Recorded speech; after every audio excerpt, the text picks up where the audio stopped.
some friends on that I've had the honor and privilege of sitting with and helping pray with and guide a little bit to discover what God's doing as they try and build a legacy for the long-term health of their church. And today, this episode is Pastor Steve Poe at Northview Church in the Indianapolis area.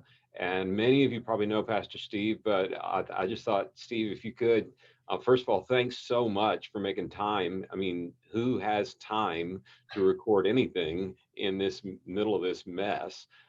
But thank you for being with us. And I'd love for you to tell a little bit of the story of you and Northview so that those who don't know you might hear a little bit of where you've been. Well, thanks, William, and I appreciate you having me on today, and I appreciate all you're doing for the kingdom of God, buddy. I mean, seriously, you have probably helped us more than you are even aware of. You know, we went through a season of growth that it was affecting our culture, and we got your book, Culture Wins, and we went through it together as a lead staff, and it really, really was helpful Hmm. to our team and to redevelop and reestablish the culture, a healthy culture in our staff setting. So thank you for all that you're doing, and thanks for having me on today. Absolutely. Absolutely. You've been at Northview a while. Tell us the how long you've been there and what was it? Give us the before and after picture, like Slim Fast used to do. Well, I've been at Northview for 21 years. I came in 1999. I was pastoring a church in Missouri, and I was contacted by Northview that their pastor was dying of Lou Gehrig's disease, Mm. and they were interested in talking with me, and I was not interested in making a move at the time, but they were persistent, and finally we went out and took a look at what they were doing, and through a series of events believed that it definitely was a God thing for us.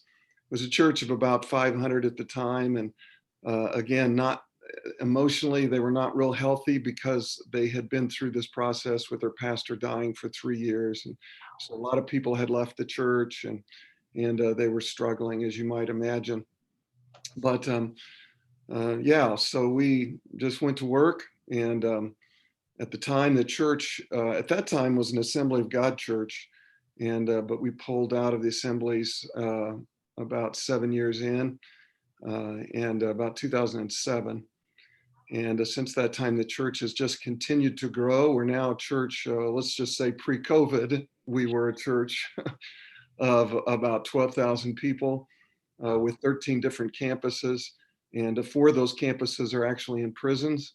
Wow. And so God has really blessed the ministry here in the Indianapolis area, in Indiana area, actually.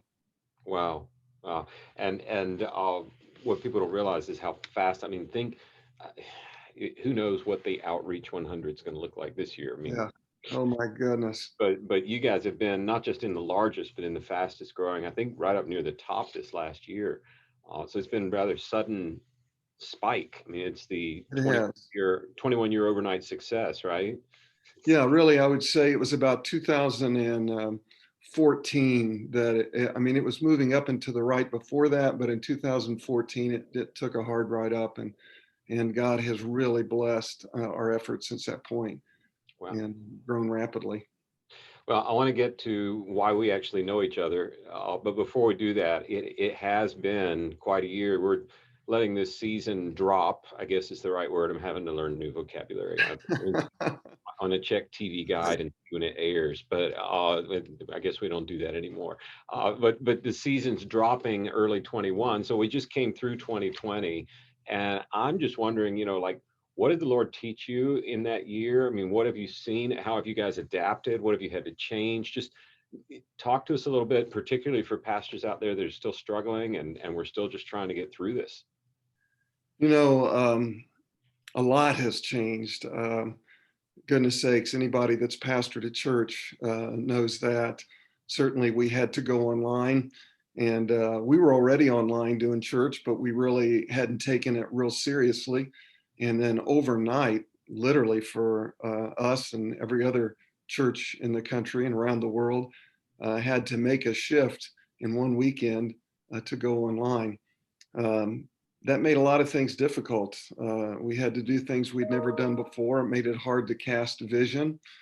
Um, I'm a vision caster and a visionary, and so I'm all the time talking about the future to our people, and this is what we're doing in 6 months, this is what we're doing a year.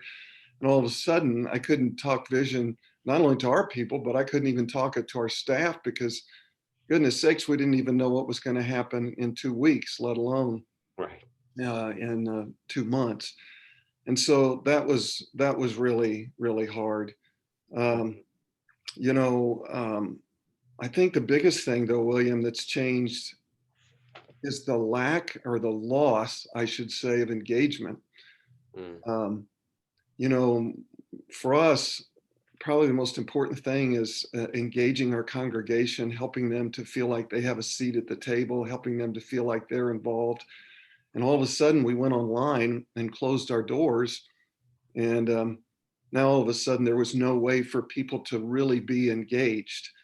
And that was difficult. That was difficult. I've heard it said before, as I sure you are, that absence makes the heart grow fonder. That's a myth. That's absolutely a myth. It's just not true. Absence makes the heart grow distant. And Yeah. you see that's true in any relationship. You see it's true in friendships. You see it's true in marriage. If you're separated from your spouse for a long period of time, it doesn't make the heart grow fonder. It makes the heart grow distant. It makes the heart grow cold. Or our relationship with God. Wow. There's no time with Him. Your heart grows distant. Your heart grows cold or hard. Well, the same thing's true in a church congregation. And Hmm. so, What have you guys? So I hear this from so many pastors. Frankly, most. I mean, I might even say 3 out of 4 pastors I've talked to are depressed right now. And the depression isn't I need the spotlight, I want to talk in front of a lot of people. It's that lack of, we just came around then from Christmas where we say God is with us, so engaged. It's that disengagement.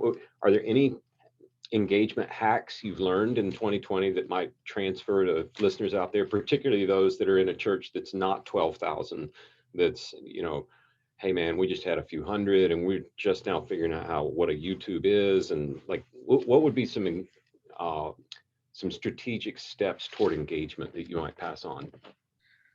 well, certainly, William, I think it's really, really important. I think it's harder for the guys in smaller churches than it is for us in the large churches, because, in smaller churches, if you're running 200 people on a given weekend, and now all of a sudden there's 35 people sitting out there, that can be really depressing and really discouraging. Mm, And so I think it's really, and a lot of times these smaller churches don't have a staff. So they don't have anybody to debrief with. They don't have anybody to sit and talk about all this with. And the enemy, we know, is a liar. And so yes. he's going to lie to us. So I think, excuse me, I think more than anything, finding a tribe, finding a group of pastors locally, and just making a call and say, could we just get together? Let's just have a cup of coffee, and let's just, if we pray together, or we don't have to pray together, let's just talk. Let's just debrief. But I think more than anything, I know I need that in my life. That's And I good. think it's even more so in the guys that are in smaller churches. Well, and to me, it's getting around people who have the same pain points. I mean, you Yeah. and I visited. You've got a group of guys that you get with that's kind of lifeblood for you all, and you're all in about the same size churches, and you get together at the same time, and then you come back, and then exec pastors all over the country have a whole new to-do list. Yeah. Uh, That's true. yeah, but I think finding that congruence, like, yeah, no, you get it. You're dealing with the same, whether it's a ethnically diverse congregation or a size or what have you. That's good. So the season is succession got here quicker than I thought it would, and I do think that the majority of pastors I talk to are depressed. A lot of them are thinking about hanging it up. Um, we did not drop this season on a Monday because that would have led to mass resignations. But Yeah. but just to be real clear, COVID did not cause us to start talking together about what might be next at Northview. I mean, this is a long conversation with a lot of planning. So you're not old. You could go a long way. Well, you're not, and the older I get, the less old you are. But you don't. the church isn't wobbling or going down. It's actually going up and to the right. So why in the world would you call me and say, hey, let's talk about the long-term future and succession and handoff? What gives? Well, for me, and I think it's different for everybody, but for me, I really believe that, first of all, I recognize Northview Church is not my church. You Mm, know, that God has called me there for a season. And probably 5 years ago, I recognized that, that soon I would want to pass that baton on. And so I started the conversation actually with my board of elders about 5 years ago. And I just said, look, guys, in the next decade, I'm going to pass this baton on, and we need to make sure that it's done well, that we don't drop the baton, and that the race continues, because God is blessing us, and we want to move into the next chapter that God has for us as a church and do it well so that it just continues to grow and expand and reach more people for Christ. So, so how hard was that conversation there? I think that might be the, sorry to interrupt you, but that oh, might be the real sticking point for a whole lot of pastors out there is, I don't even know how to approach my board about this without sounding like I've either committed some moral failure or I'm washed up, or like, how do you do that? How's that first conversation happen? well, I think just the way I just stated it to you, I just, in one of our elders meetings, I just made that statement. I said, you guys, I'm not planning on it next year. I'm not even planning on the next couple of years, but guys, we need to talk about succession. We need to talk about what's next for Northview Church. God's blessing us. And of course, after after that first conversation, I had one of the elders take me out and try to calm me down and try to make it, and I just said, look, it's not, again, I'm not retiring next year. I'm not retiring in the next 3 years. I'm just saying we need to wrap our brains around this and be thinking about it so that we can do it in a great way. William, let me just confess. I left a church in Missouri 21 years ago. And I had never talked to them about succession. I'd never planned on it. And in their mind, because all along I had been preaching vision, talking vision. So in their mind, I was going to be there until I retired. I was 40 years old, 42 years old. And all of a sudden, I feel God calls me to Indiana. And so I announced to the church, I'll be leaving in 30 days. It was devastating to that church. Wow. And because I had not prepared them for succession, not retirement, not me leaving, not death. I had not prepared them for any type of succession. Well, William, today that church, that was a church at that time was a church of 1,400 people. So it was a large church. Today that church doesn't exist. Ah, You know, the doors have been closed, the building was sold off, and it doesn't exist. And part of that is on me because I had never prepared them for succession. And so I made up my mind at Northview that was not going to be the case, that wow. I was going to pass this baton on well so that this thing would not struggle, so that this church would continue to move on in a healthy way.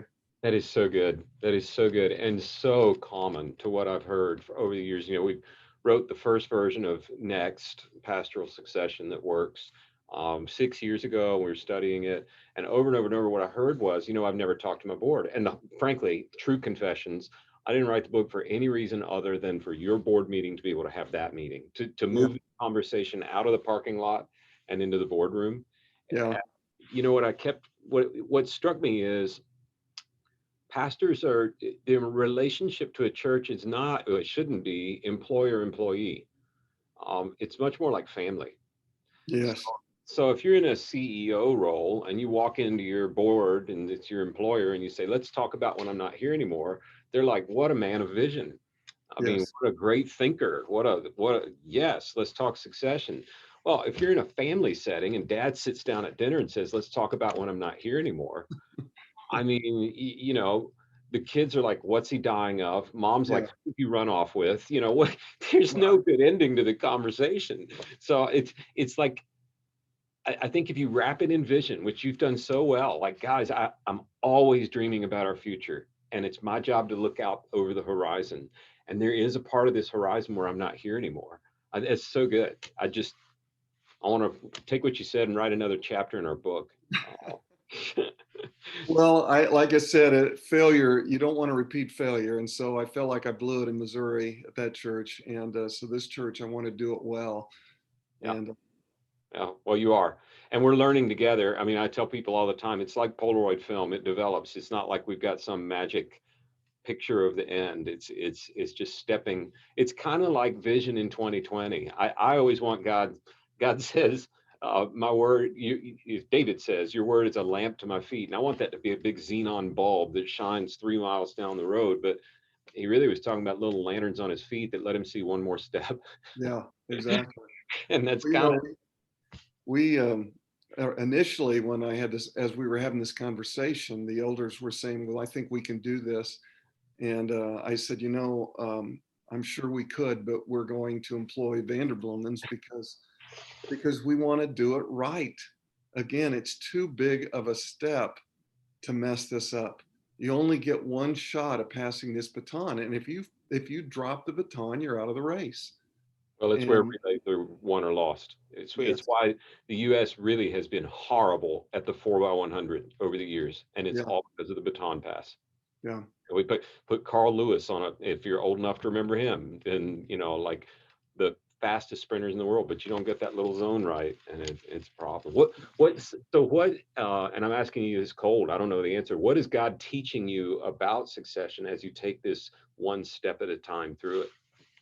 well, um, I'm still learning like everybody else is, but I think he's reminding me, and again, where the conversation started with our guys, is I said, succession could, because of what I experienced in Missouri, succession doesn't just mean retirement of the pastor. It could mean that, what happens if I get hit by the proverbial truck?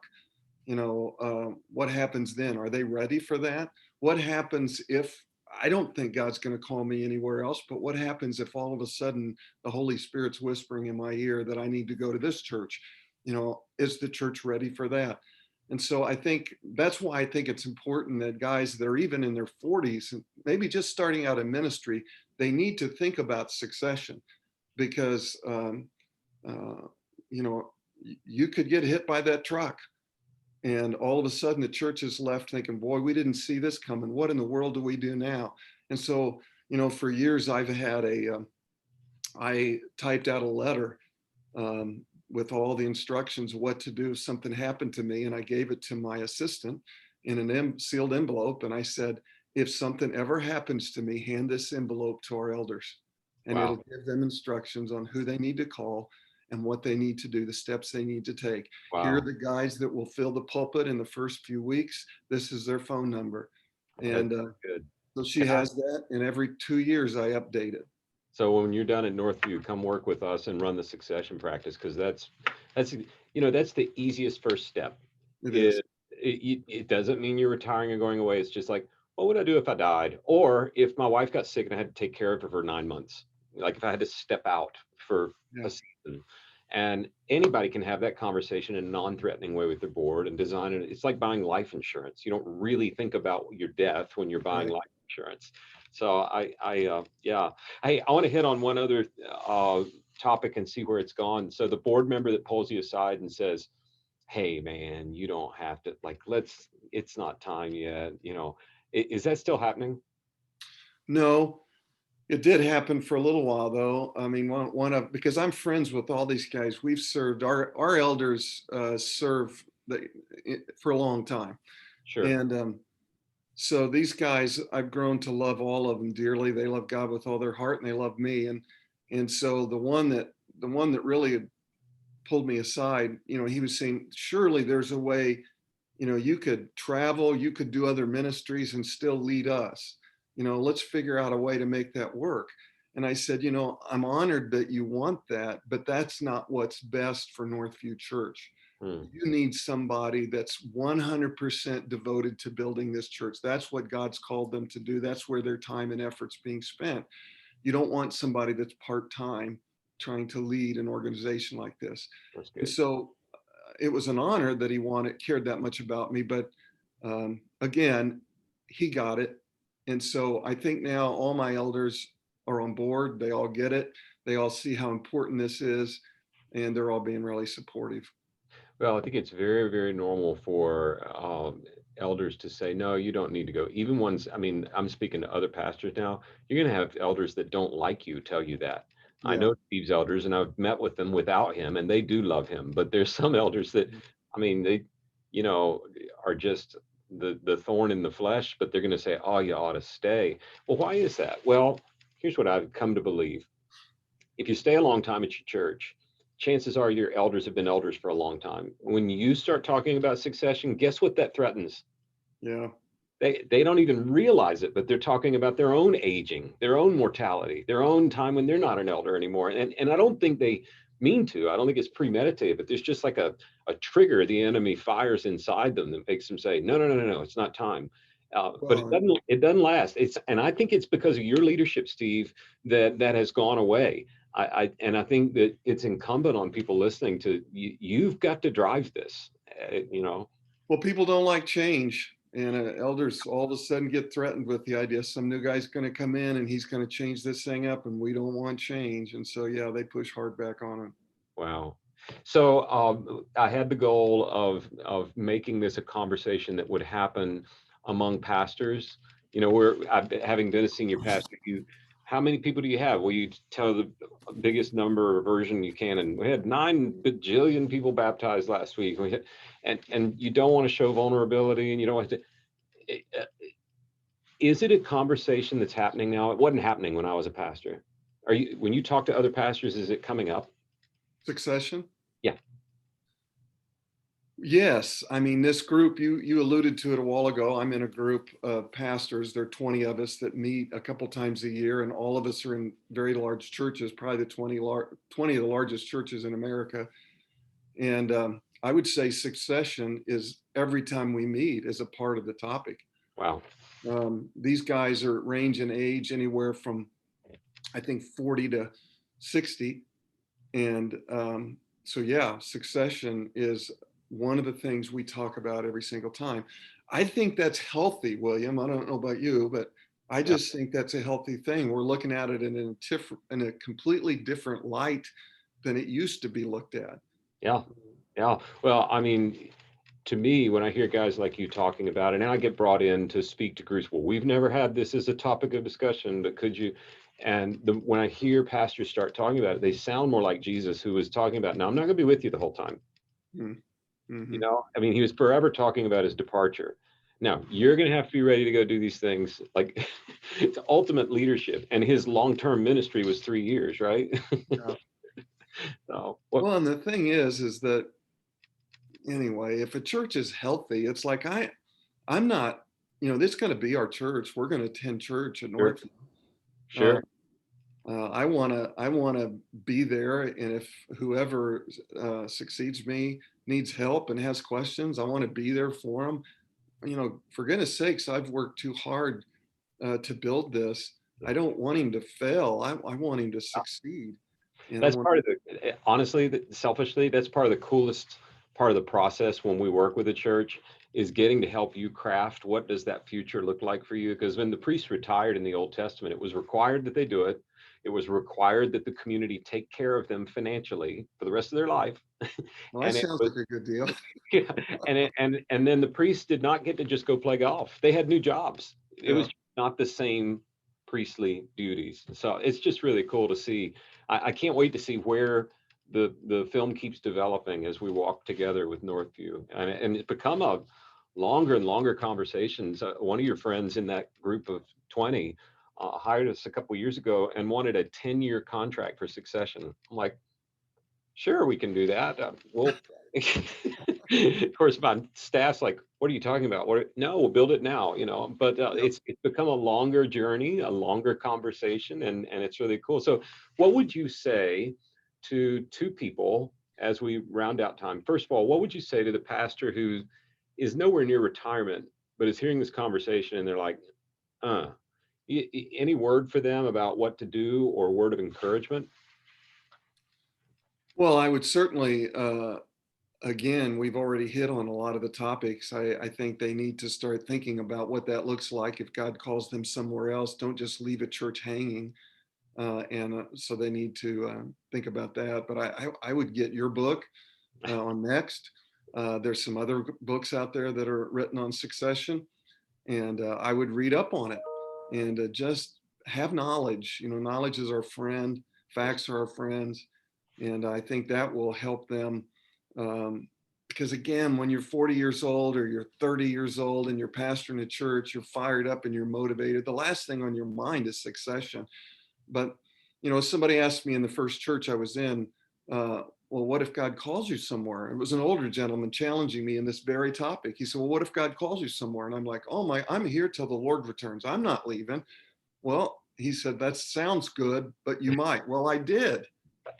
And the church paid the price because I hadn't listened to that guy. That's great. So I just think you need to educate yourself, understand what succession means and what would be the most healthy for your church. That's Talk to good. other pastors that are older than you are, that have lived through it. Um, that, you know, anyway. Well, and last question is for a different person that's listening, and that's for the person that might be walking into a place like Northview as the person following. And you've watched several successful successions within that group of 20 already, and it's there's some live conversations right Yeah. now that'll get more live in the coming year. What word of advice or counsel or encouragement would you give to the younger pastor that might go, I am not going to a place where I'm following the legend, because that's like, I'll be the sacrificial lamb, I'll be the unintentional interim. No way, Jose. So what would you say to the person that's thinking those things right now? Well, certainly, I think that's a fair question to, if you're being interviewed in a situation like that, to ask a lot of questions. Mm, Um, you do want to make sure that you're leading, you know, and he's not still leading from behind the wall or yeah. behind the door. You know what I mean? Yeah. So I do think that it is important that you ask those type of questions. And there probably would be situations where I would walk away from Mm, in a situation where there's been a long-term pastor. But if it's a healthy culture, if it's a healthy church, and you can tell that pretty quick during an interview, if it's a healthy place, then that's a place, man, I'd want to follow a long-term pastor if it's a healthy. that's good. Knowledge is our friend. So find Yes, out if it's healthy. That's good. exactly. Yeah, Exactly. that's another, cool piece of where I sit in the kingdom. I'm not on the front lines like you guys. You guys get the gold star. I'm in the cheap seats, but I get to walk with people that are like, oh man, I don't know if this is right or not. And I'm like, look, my job is to make sure you don't interview with Rachel and wake up next to Leah, right? So let's That's a good analogy. so let's just get honest, and knowledge is our friend. Yeah. Hey, before I let you go, I know you've got a book coming out this year. Tell me a little bit about it, and we'll have you back on when it's time for it to actually release. Push that out there. But yeah, tell me about your book. I appreciate that, William. It's called Creatures of Habit. It's about breaking the habits holding you back from God's best. It doesn't come out till mid-year, about May, 1st of May.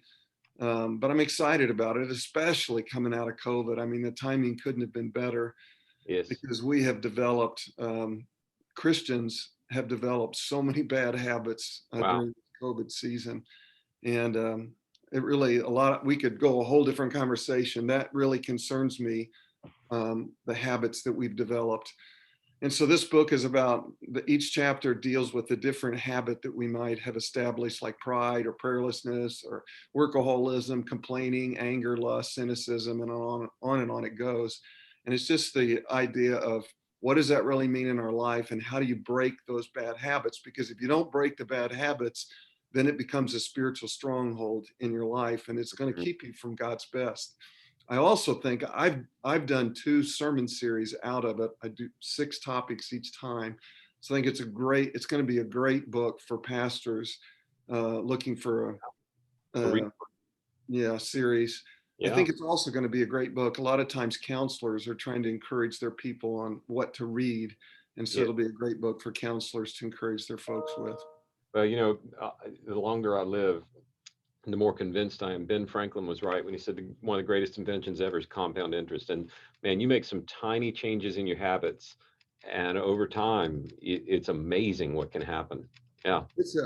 It's a hot topic right now. There's several best-selling books secular books dealing with habits, and so I just thought, the Christian needs something dealing Good. with habits in our life as well. Well, we'll have you back on in May to talk in depth about it and help get the book launched. But between now and then, I'll be praying for you. And hey, listen, thanks so much. Your vulnerability is amazing, and your vision and planning. I mean, it just shines through in the way you've done this succession. I think it's going to be a legacy, and I'm honored to get to walk beside you. So thanks for making time for us today, Steve. William, thank you. I appreciate your friendship more than you know, buddy. Thank you.